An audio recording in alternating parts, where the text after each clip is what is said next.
Welcome to Spiritual Changemakers, the podcast that guides you through tough times with practical tools and inspiring stories. I'm Andreea Tamas, your host and the Sacred Transitions Coach.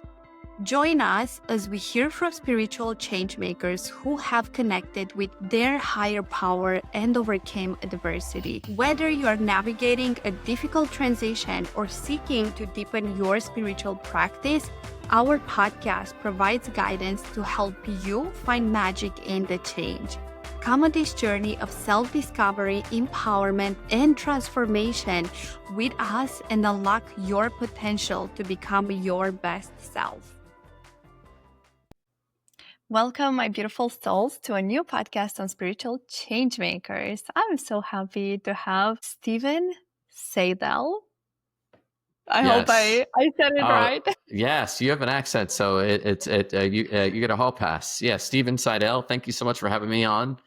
Talk to you. I know we've talked prior to this, and it's both an honor and a pleasure to be here. Thank you so much. And I don't know if your listeners know that you do like a little precursor to this. That was, setting a solid intention and getting in alignment, I think is, of utmost importance. So thank you. Thank you for being here, for coming on to share with our listeners your wisdom from your life experience. And for those that are new to Stephen, I just want to give you a short introduction, who he is and why I chose him to come here today as a guest.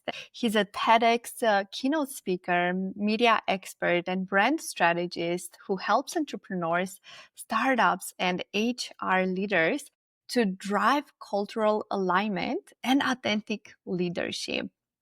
And he's the founder of the award-winning Seidel agency and coach to Changemakers. And he draws on 25 years in PR, media, and marketing to help leaders rewrite their stories, leveraging connection as currency. And he's a bestseller author, podcast creator, and co-founder of the men's collective Jen's Journey. So Stephen blends humor, heart, and actionable tools to inspire resilient teams and lasting change. So welcome. I'm so happy to have you here. Thank you. That was a mouthful, but I really appreciate you sharing all those things. And we're all on this journey, right? I was just thinking how my father worked for the same company for 30 years. That's not the case anymore, right? So it's really up to us to really connect what our passions are. And part of it is sharing. So thank you for having me. Thank you. And what we are going to discuss about today is connection as the new currency. So tell me, Stephen, why connection from your history and from your long experience in a lot of different industries, I would say, also from what you have shared with me? Yeah, so thank you for asking. And so we were talking previously. So when I was growing up, my parents divorced, and I'm going to kind of I'll start at the beginning and I'll blast through it in probably about 3 minutes. But my parents were divorced. And so I always wanted to be a great father. And so one of the things that drives me is to be a great father. And that's part of the mission that I do today, is to not only inspire future generations, but also the vulnerable children with me and then my own children. And so I'm on let's say the third act in life, or the back nine. And so part of what I'm really wanting to do is inspire others to really leave a lasting legacy. And connection is by far the most important resource that we have. And so if you look at any movie, let's talk about Disney. I talk about this in my TEDx. I recently lost my mom. You were talking about losing a couple individuals recently as well. And anytime we go through a problem or a tough scenario, that creates an opportunity for us to grow, because otherwise, if we remain stagnant or where we're at, we're going to be, complacent. And so connection is by far the most important resource to growing, because we saw it with COVID, and that was the most challenging time in my life. I have an agency that I ultimately created. It's a virtual agency. I relocated from California to Kentucky. So I had virtual staff. It was also COVID. I didn't have any friends. And then on top of that, I had a newborn with a 1 month old newborn. And then the world shut down and we were all disconnected. We no longer had that opportunity to have social time, to be with others, to hug our parents. And so that was a huge aha moment, I think, for a lot of people. Previous to that, I created my agency to focus on socially conscious campaigns because my mission, and this is our agency's motto, is to do good, give back, and make an impact. And the way we can make an impact is through connection. And so oftentimes you'll hear the term sales, marketing, influence, impact. These are all byproducts, but the most important is connection. And when you are connected, starting with yourself, obviously, making sure that you are in alignment with what it is that you're doing.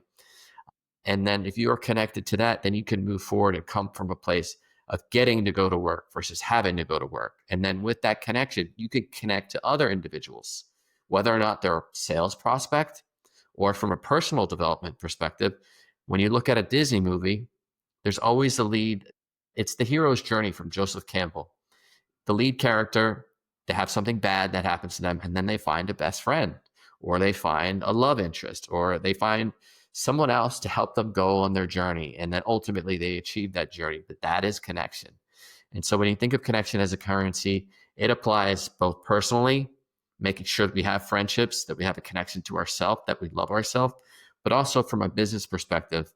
And that's what we do at the Seidel Agency is we make sure that our companies, our organizations, and our key opinion leaders are connected to themselves. They're connected to what it is that they're delivering, but also connecting to their communities. And then we build a win-win-win so that the community wins, then the customer or consumer, or as Disney says, the guest, be our guest, wins.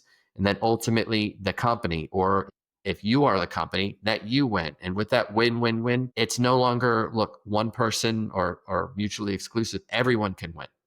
And so that's Mm. what we do at our company. And that's what I do with my coaching is create a win-win-win by using connection.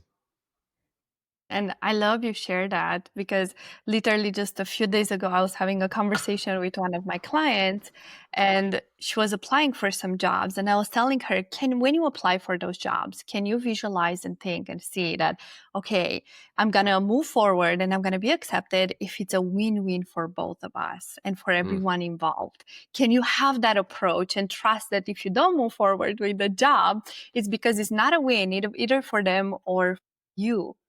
And that I feel like that also released this pressure of having a competition and having to win. Oh, I have to win when I do something, and it brings more of the collaboration, and the heart in the things. And what do you say about the connection with the divine, Stephen, with a sure. higher power? It's essential. I mean, one of the things about connection as currency is when we work with business coaches, it all starts first thing in the morning. And you look at the 5 a.m. club and you look at Hal Elrod, and there's countless self-help or business books that you need to start not in a reactionary mode. You need to start in a moment of abundance so that you're ready to seize the day.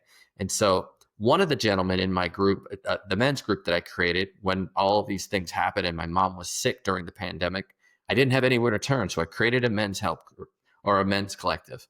One of the gentlemen in there, his name is Dean Bakari. He talks a lot about, I'm borrowing it from him, eat your morning pies. So first thing in the morning, there's 4 things that we should do. We want to connect to ourselves physically, do a workout, do sit-ups, give me 5, 10, 15, 20, even an hour, whatever you're capable of doing. Do something intellectual. You want to expand your mind and make sure you're tapping in and starting to utilize your brain so that you can start the day with intention. Be intentional. And so that could be a crossword puzzle, that could be a book. And then the E in pies is emotional. Connect to the divine, say a prayer, call your mom, do what's necessary for you. I told you earlier today, my mom passed away 3 years ago. Today's her birthday. So this morning when I woke up, she would have been 81. And I miss her dearly. She was, huge. She was everything. And so to me, this morning, I woke up and I said happy birthday to her. And that was an emotional moment for me. And then the last piece of eating your morning pies is something spiritual. Knowing, I don't care if it's God, Buddha, Allah, whoever you believe in, there is a higher Mm. power that we are all connected and that we are consciously together. And so one for all for one. And so at the end of the day, we need to have that understanding like you talked about, just giving it away and acting without expectation and knowing that everything is unfolding the way that it should be. And so when you could start that in your morning routine, then you could bring that throughout your day. And too often we wake up at the sound of the alarm and we have to go and get our kids. We run to the bus, and then that puts us in this reactionary mode versus taking that time, saying a prayer, meditating, however you want to start your day, choosing one word for today. Today's word could be lead. Today's word could be compassion or something along those lines so that you move forward with precision and that you're welcoming everything that comes towards you. And the first thing that comes up for me as you're sharing that is that people are going to say, I don't have the time, because that's Yeah. one of the biggest excuses we Yeah. hear. No, I don't have the time. So how do people create time for this morning routine?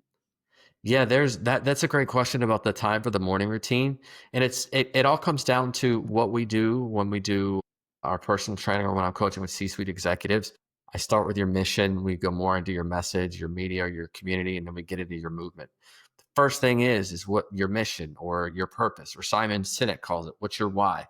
Or like I mentioned, your connection. What is your connection to yourself? What is it that you ultimately want to achieve? If you want to live a long life and be with your children, I'm almost 50. I have a 5 and an 11-year-old. And so that's why Hmm. I get up every single morning and I go to the gym. And yeah, I'm going to be tired, but it's not because I want to go and talk to people. I don't even talk to people in the gym. I go in there because I'm focused on my body and I want to work out. I'm going to start drinking water. And so that comes back to prioritization. It's the pros and the cons.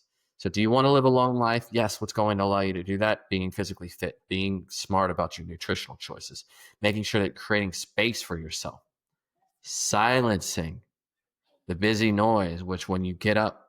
So it all comes down to your pros and your cons and prioritizing them and then creating that time. It's, people, you can look at Mark Wahlberg. He's online. I saw a video somewhere, or there's another gentleman who does a show, Ridiculousness. I forget his name. He's a skateboarder.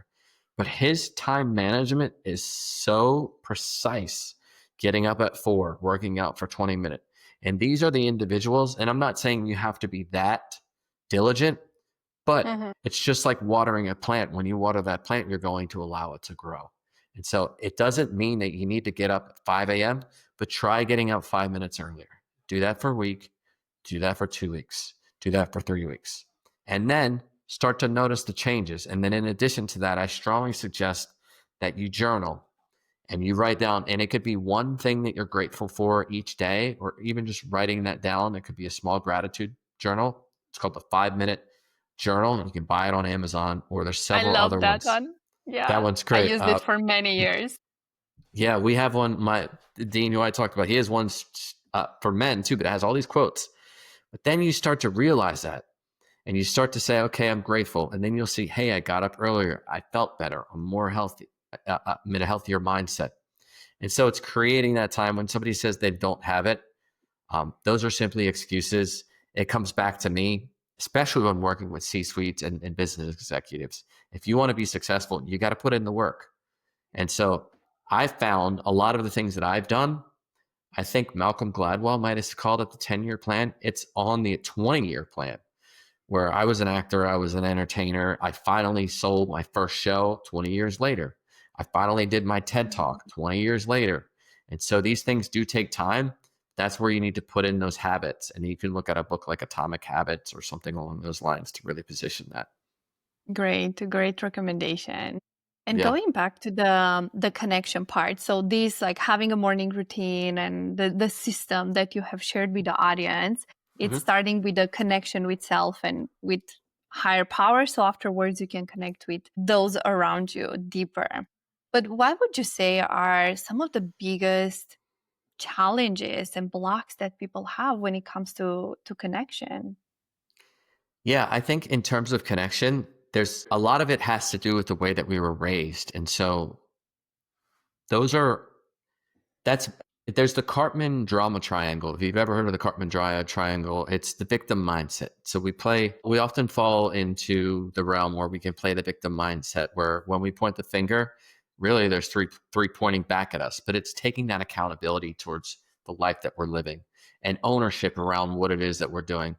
So one of the things that I talk about is going from good to great.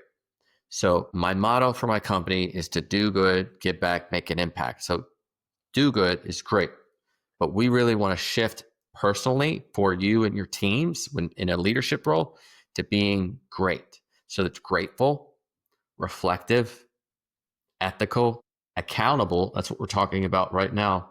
And then transformational. That's when you actually see some shifts in things. And so making sure that we are intentional with what we do perspective. And so that's where if we can write things down, it's really helpful. And that's when we work with companies, businesses, organizations. You were talking about one of your clients. I have my own coach, several other coaches, and that's where we work through some of these things. One of the examples that we often use is the journal entry from a year from now. What do you envision that you want it to look like? Or if you're setting goals for yourself, we have stretch goals that are really going to stretch you. That's like a 5-year type deal. Or you have your SMART goals, which are short, measurable, actionable results and time sensitive. And so we will set these goals so that we can be held accountable. And so with that, when we draw the journal entry, we come up with some of our goals, then we work backwards and we set in those systems so that we can achieve them. With that, we're also going to set up some rewards. Everybody needs a reward, right? And so that's where if you're working out or there's certain areas where you're wanting to maybe identify your nutrition or your physical activity, okay, great. You can have an ice cream cone. Or, we don't want to be militant so much to the point where you don't want to do it, but we want to set rewards. We also want to set in a strategy in place so that we can work towards those. And so by doing that, you're connecting to your calling, you're connecting to what your ideal results are. You can take those roles and connect them to goals. So oftentimes, me, for example, I'm a founder, I'm a father, I'm a friend. And so I have individual pieces where I can connect those roles to goals. So as a father, I like to make sure that when my children come home, I could be present with them. I could put away my phone. I dedicate my entire weekend with them. So when people ask for business on the weekend, I say no. So setting these boundaries, that's been really hard for me because I grew up as a people pleaser. And to go back to the challenges, we have a lot of the things that come up during our childhood where it's up to us. You can seek counseling, you can talk with friends. There's several different ways. I talk about this in my TEDx talk. The 3-step process that we usually use is first, we want to reconnect. So we want to reconnect to what our mission is, our goals, our calling, whatever it is that's most important for you. Then we need to rebuild because somewhere along the line, something has become disassociated or disconnected or Mm-hmm. stuck or it's not flowing. And so you may want to look at the 5 people closest to you. You may have to rework them because you may have the wrong people supporting you. So we're going to rebuild these existing relationships or form new ones. And then lastly, we can reclaim our power, we can reclaim our purpose, and we can reclaim that story, which is crucial. And that's when we work with companies with connection as currency. We have the story we're telling ourselves. I can't do it. It's Yeah. such and such fault, limiting beliefs. And we need to rewire that.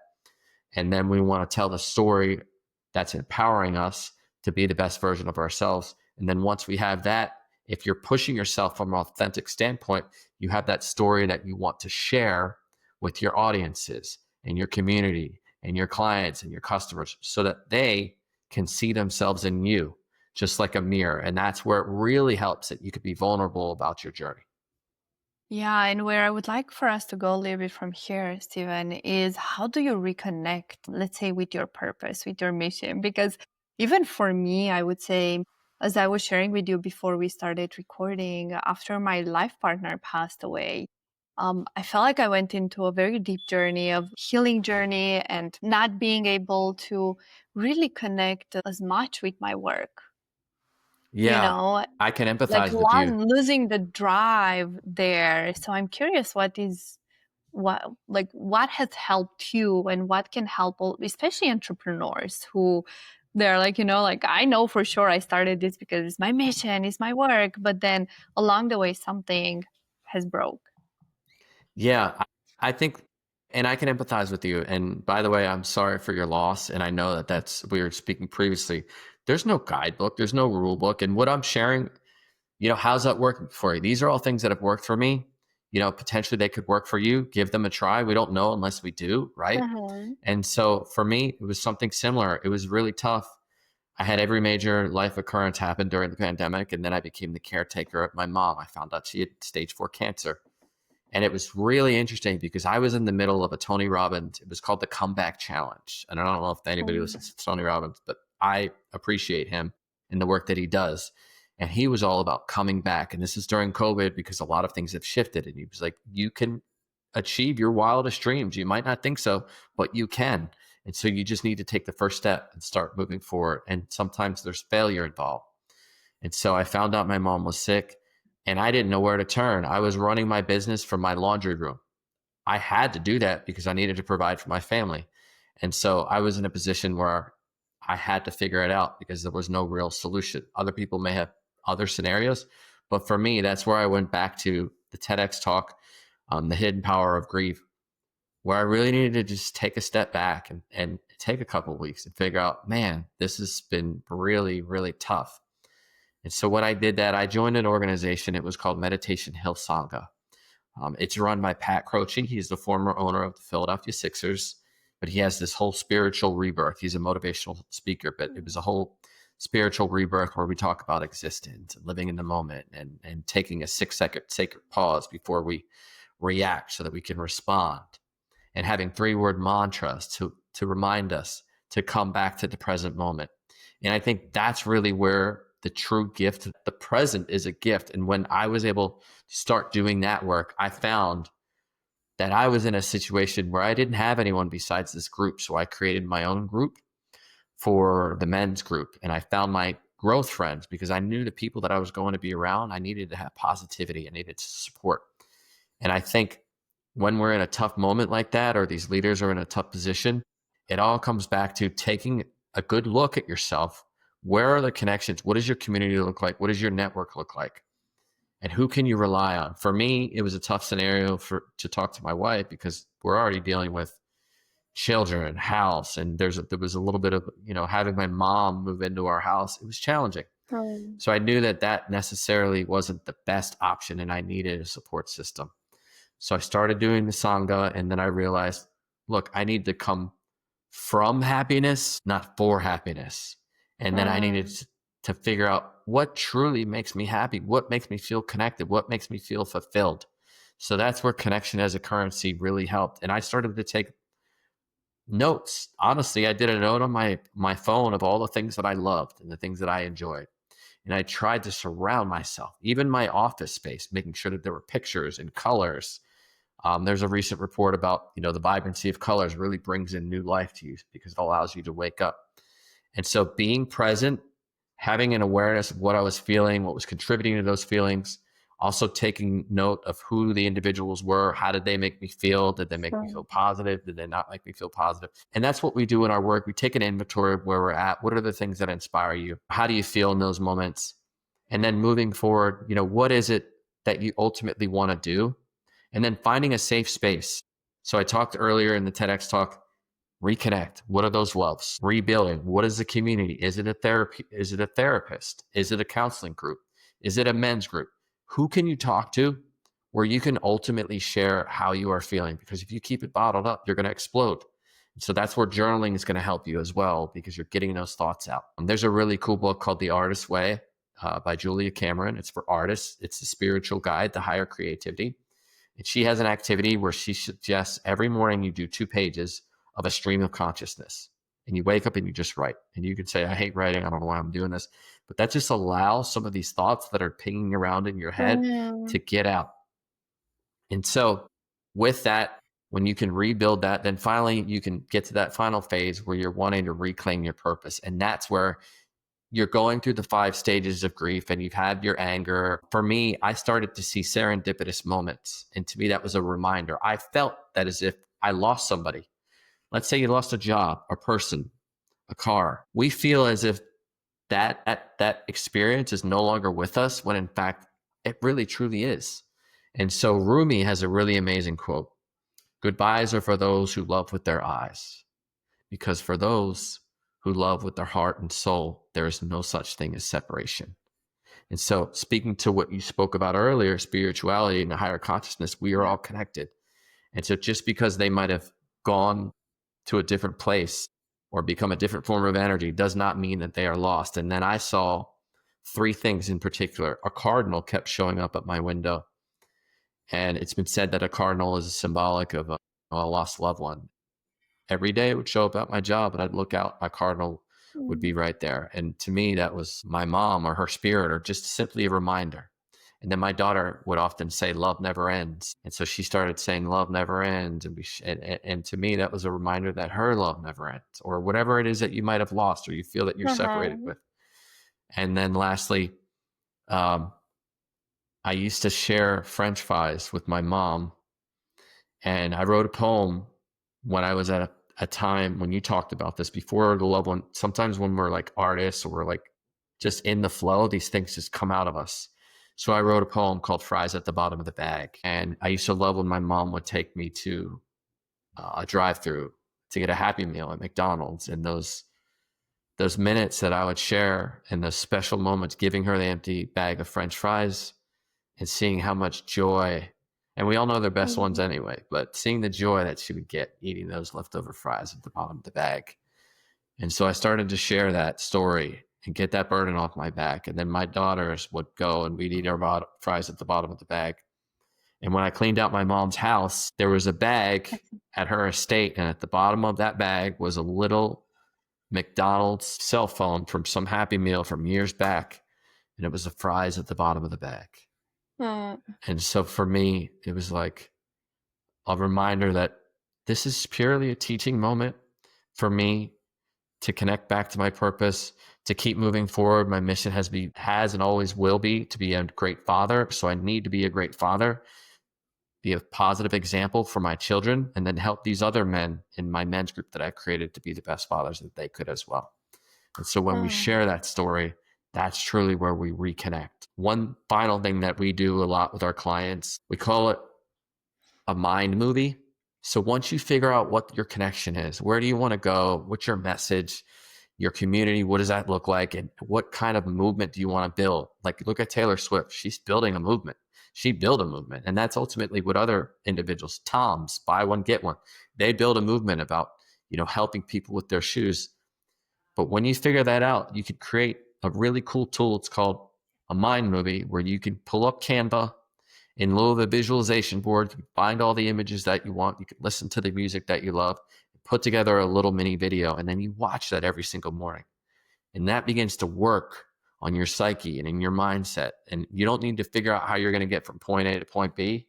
You just need to know where you want to go and just start playing that. And then you'll start to see the universe or the world, or however you want to define it, begin to unfold for you. So that's uh. typically what we suggest.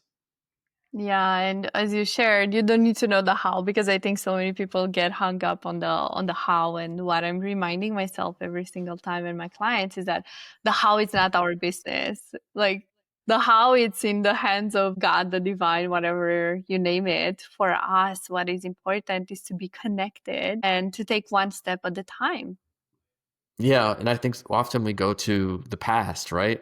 And we think about, oh, this is the way that it used to be. But if we're living in the now, in the present moment, that's where the pure joy lies. And we have happiness right here in this moment. It's up to us to choose to accept that and live in that moment.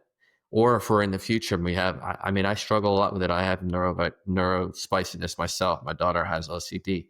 We go to the future and we worry and we think about all these things. And that's where we could tap in to our five senses, smell, taste, sound, and really come back to the present moment and remind ourselves. And that's where that 3-word mantra or some of the tools that we work together help us to come back to the moment. And like my daughter, I teach her live in the now. And so trying to teach her as she starts to go to the future and worry or talk about the way that it used to be.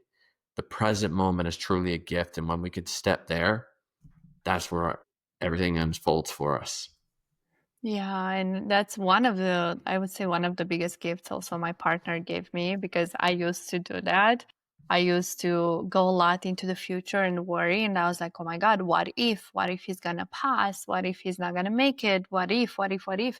And he was taking me from the present moment to be in that moment when he was still here, to enjoy that moment with him, because I was going into the worry of the future. So one of the ways I did, I've learned this from my Reiki teacher, to put my finger here. For those that are watching the video, you put your, how do you call that? Knuckle, your The knuckle. knuckle. Yes, you put it between your your upper lip and your nose here, and you breathe and you say, I am here now. And you do this around 3 to 5 times while you're breathing. And this point connects to the amygdala of your brain, which is in that fight or flight response, and it calms you down and it brings you into the moment. So for me, that tool was life-saving, to be like, I'm here, let me enjoy and be present with what is. Yeah, I think I don't know if I still have it here. I read a passage from Thich Nhat Hanh. Oh, here it is. It's called Pieces Every Step. There's a really cool, it's an amazing book. I read my fair share of books while going through some of those things, but he has a really cool thing. And I'll read it really quickly. There are so many exercises we could do to help us breathe consciously.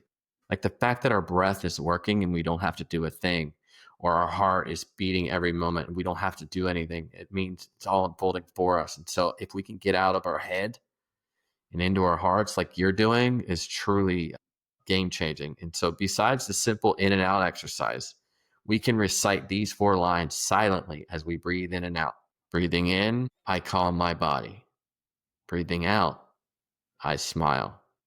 Dwelling in the present moment, I know this is a wonderful moment. And too often we place judgment and we try to say that this moment is a good moment or a bad moment, but really it's just in fact the moment. And so that's one of the questions that we put together in our Gents Journey deck. I'd love to ask you one of these questions if Yes. you don't mind. But when we're living in the moment and we're listening or we're responding or sharing a story, we can't do 2 things at once so that we're in that moment. And so one of the questions on this card deck is, when was a time something bad turned out to be good? You might have gotten into a car accident and you met the love of your life or whomever, but too often we try to put these labels on things instead of just allowing it to be what it is. And so when I work personally with, some of our clients, we try and come to the present moment. When we're working with a company and organization, it's a little bit different.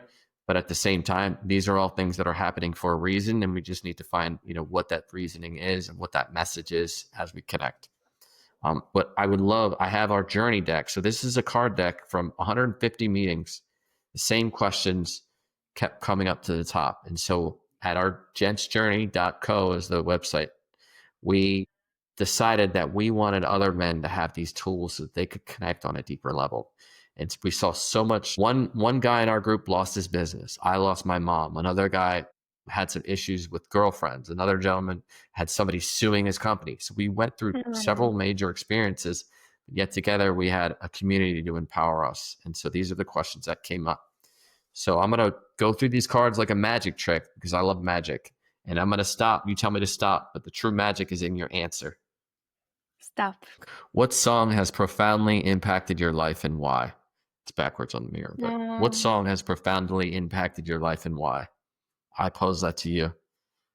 And I could share mine if you want. If you want to think, I could share mine while you think, unless you know yours. I don't remember the name, but there was a song, and I will find it and put it in the show notes for the audience. But there was this song that I was listening over and over and over again after my partner passed away, where it was about change and love, and it touched my heart so deeply, and I would constantly listen. I love songs with mantras and messages in them. Sure. So that's how I see them. And when I was listening to that song, I would say it gave me hope.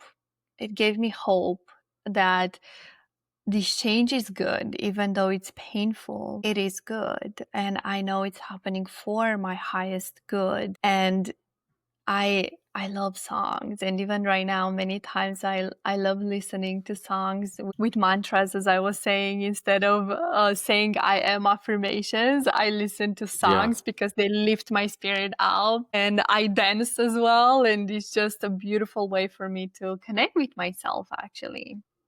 I love that. Yeah. For me, a song that is profoundly so. I don't know. As I grow older, I start to see these things from my childhood. They just start popping up. And so my favorite show growing up was Pee Wee's Playhouse. When I lived in LA, I was an actor. I met Paul Rubens and I went out and tried to interview him with my company. He became a friend. I used to love Punky Brewster, which is Soleil Moon Frye. I might be aging myself, but it was a TV show about a little girl, and I sent her a little note. when I moved to LA, I ended up working with her, and I was her videographer and created a lot of media for her clothing company. Mm. And then in junior high, at the end of every dance was Stairway to Heaven by Led Zeppelin. Mm.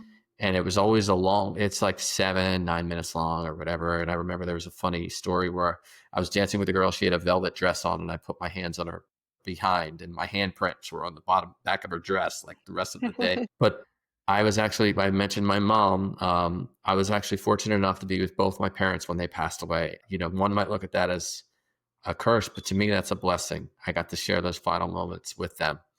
And I was with my mom literally until she took her last breath. And when I got in the car to drive home, it was such a surreal moment. It was like, obviously, I knew it was coming. She had cancer and passed away, but to watch her take her last breath, I jump in the car and then I turn on the radio and Stairway to Heaven comes on. And it was just so surreal because she had just passed, and I'm envisioning her ascending into heaven. And I Mm. talk about this in my TEDx talk as well. The serendipity of that moment is it's just so powerful.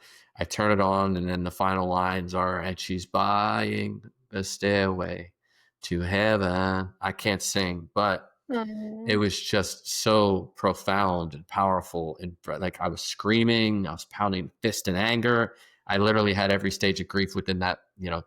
Probably should have pulled over, didn't, but crying, screaming, and to me, it's those moments, like you said, music just has a way to get right to your heart. And so that was the song for me that has profoundly. And so every time I hear it, I just think about the family member, and these are just subtle reminders for us to reconnect and to make sure that we're doing what we can, that we're being the best man, woman, whomever, just making sure that we're building something positive so we can leave that lasting legacy. Yes, and reconnecting is truly, as you have been sharing, being in the present moment, because that's the only way to be connected and to reconnect. Yeah. So, Thank you, Stephen. Are there any final words you would like to share with the audience for those people that maybe right now they feel very disconnected with themselves, disconnected, I don't know, with the world around them, and maybe they even feel lost? yeah, it's a challenging time. I think there's a lot of separation in this world. There's a lot of fear versus love. And so in these moments, I do want you to know that you matter, your life matters. To go back to my mom, she had something in her, a little sign in the back. I don't know whose quote it is. To the world, you might be one person, but to one person, you might be the world. And you are the world to more than just yourself. And so everybody else is already taken. Be yourself. And so the more that you can honor yourself and know that this too shall pass, whatever you're going in or going through in this tough moment, it will pass. And just remember that you matter and that your story matters. And this is, at the end of the day, that connection to yourself. Somebody out there, somewhere, somehow, is going through something just like you. And you've gotten through hard things, and you can do hard things. And your story matters. And by sharing that story, whether it's at the grocery store, on social media, or within a group, that journey that you've taken has shown that you are resilient, that you have growth, that you have integrity, you have honesty. And so I just strongly let you know that your story matters, you matter. And I thank you all for listening. If there's anything that I can do to support you all, I would love to do so. You can maybe put my information in the show notes, but if you go back to the present moment, just realize that you matter and your story matters, and that love never ends.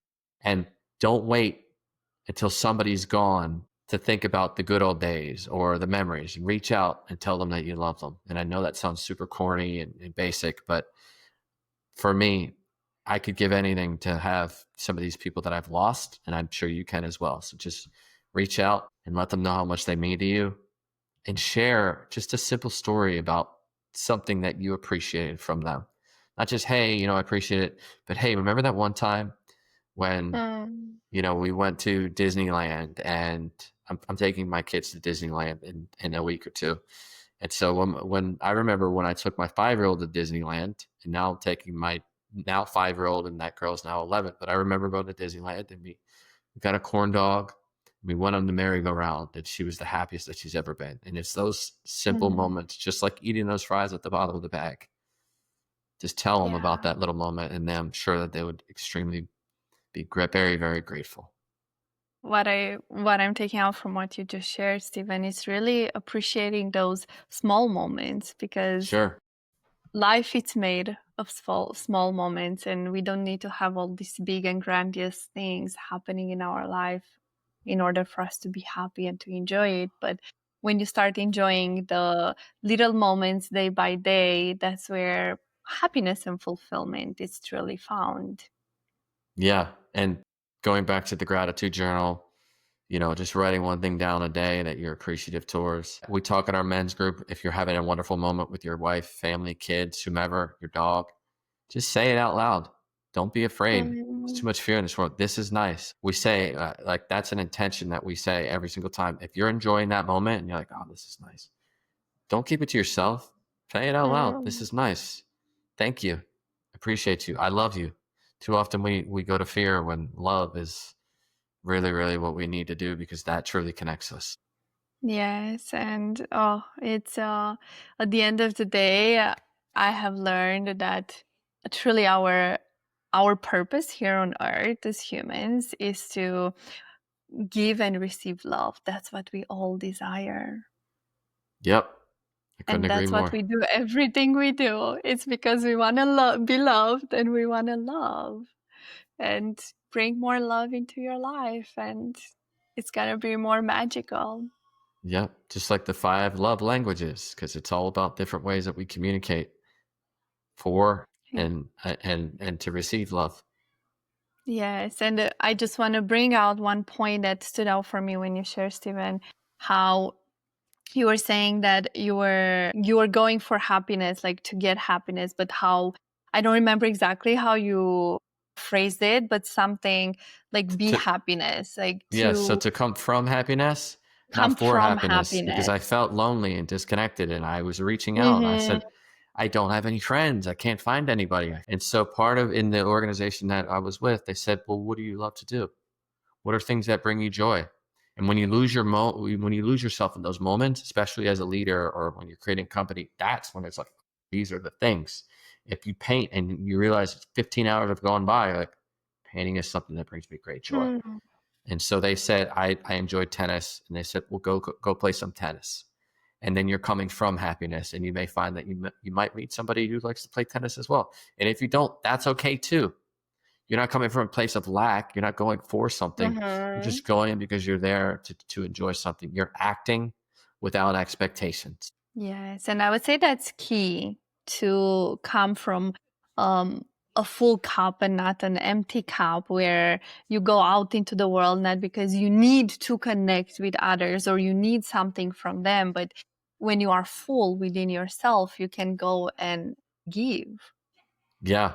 We talk a lot about, I hate the airplane example. When it goes back to take full circle of, connection as currency, being fully connected to yourself and loving yourself first before, giving that love to others. Because as a people pleaser, I wanted validation. I wanted other people to love me because I felt as if I had a hole or a void.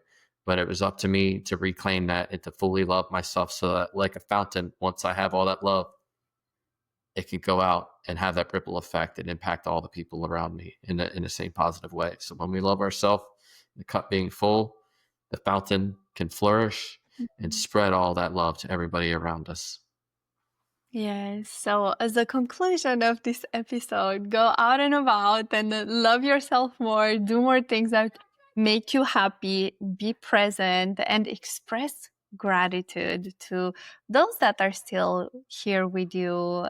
Like, share what exactly it is that you appreciate, moments, experiences, memories that you have with them, and just share them, because that's why we create them, to be remembered and shared with others. Thank you so much, Stephen, for being here, for coming over, for sharing your beautiful stories and all your different tips for people on how they can connect. And I'm looking forward for us to stay connected and for the people to reach out to you. Make sure you reach out to Stephen. All his links are going to be in the show notes. And is there a specific platform that you spend the most time on? Yeah. So just so you know, my name is Stephen Seidel, and that's StephenSeidel. So that's StephenSeidel.com is my website. That's also my username, Stephen Seidel, across all platforms. I'm really active on LinkedIn. Instagram's more personal, but we're building on that. Any platform that you're on, I would love to connect. And if you go to the Seidel Agency, that's TheSeidel agency.com/media, I have a really cool tool that if you are looking to elevate you and your mission in your company, there's 4 free platforms where you can get your own opportunities to really push your mission out there and make an impact.